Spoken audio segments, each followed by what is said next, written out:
Hello, welcome to our celebrity news channel. Subscribe to the channel so you don't miss everything that happens in the world of the famous, and don't forget to leave your like to help us. Princess Elizabeth Alexandra Mary, known by her family as Lilibet, was born April 21, 1926, third in line to the throne after her uncle and her father. But a scandalous royal love affair changed the course of Lilibet's life and paved the way for her to become the United Kingdom's longest-serving monarch. A much-admired symbol of comfort and continuity, and arguably the most famous woman in the world. Elizabeth's reign lasted from the industrial age to the internet age, 70 years of endurance and stoicism in which she met generations of legendary, mostly male, global leaders and helped steer Britain through the loss of its empire and its emergence as a mid-sized multicultural nation. From a young queen to the grandmother of the nation, decade after decade she smiled, waved, shook hands and chatted with a vast number of her subjects and admirers. Despite family scandals and the tragedy of a dead princess, her cool, reliable cheerfulness made her overwhelmingly popular with the British public. Queen Elizabeth II died Thursday. Her eldest son, Charles, is now king. On the eve of World War II, her uncle, King Edward VIII, abdicated in 1936 after his marriage proposal to an American divorcee, Wallis Simpson, erupted in a scandal that engulfed the royal family and embroiled the country's politicians. Elizabeth's father became a reluctant King George VI, making Elizabeth the direct heir to the crown. Elizabeth assumed the throne in 1952 at the age of 25 after the sudden death of her father in his sleep at 56. In the 70 years since, she worked with 15 British prime ministers and met every U.S. president during her time as queen except Lyndon Johnson.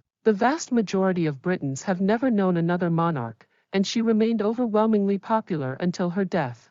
Crucial to what is widely seen as a successful reign was Elizabeth's ability to appear ubiquitous and at the same time remain an enigma. She accomplished this by avoiding expressing her political views or making controversial statements in public, no mean feat for someone constantly in the limelight.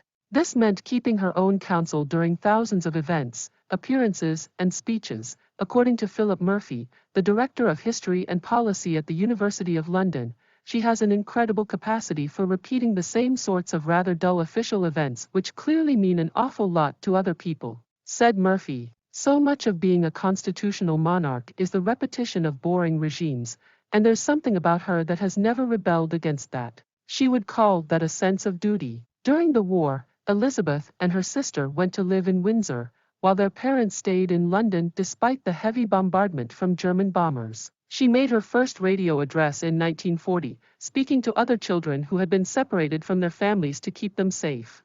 Toward the end of the conflict, the princess joined the all-female Auxiliary Territorial Service and trained as a mechanic. It was during the war that the young royal began to date her future husband. Philip, her third cousin, was a Greek prince but had spent most of his childhood in the UK. His family fled Greece after a revolution and were largely penniless. The couple first crossed paths in 1934 at a family wedding and then met again in 1939 when she was 13 and he was 18, while he was stationed abroad during the war. They wrote letters to each other, but his background and her youth were a cause of concern to other members of the royal family. During their courtship, Philip and Elizabeth would go out driving in Philip's tiny MG sports car, as well as dancing at London nightclubs. The couple announced their engagement in July 1947 after Elizabeth returned from her first trip abroad to South Africa. They wed that November, and Philip renounced his Greek title and became a British citizen. 2 years later, they moved to Malta, where Philip was stationed with the British Navy and she lived as an officer's wife, far from the public eye. Royal observers have speculated that these were some of the happiest years of Elizabeth's life, a time when she was able to drive her own car and mingle with other officers' wives without the layers of security and protocol that have defined her reign.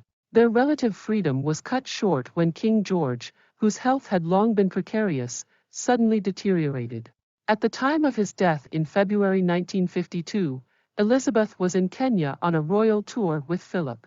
After word reached an aide, Philip broke the news to Elizabeth during a walk. Royal experts say it was Elizabeth's husband, 5 years her senior, who helped guide the young queen in the early years. She was so young when she ascended the throne, royal biographer Ingrid Seward said, adding that Elizabeth followed much of the tradition her father had established. Everything was completely archaic. It was so old-fashioned. I think more than anyone, Prince Philip helped move the monarchy up. That was particularly evident in the way he helped revamp the royal estates, the land and holdings belonging to the crown, making their operations profitable. She said, Philip's influence on the monarchy as an institution was mirrored in their personal lives, as well. In one of her more revealing speeches about her husband on the occasion of their 50th wedding anniversary in 1997, the Queen referred to his constant love and help and said, "He has, quite simply, been my strength and stay all these years." Did you like the article? Leave your opinion in the comments.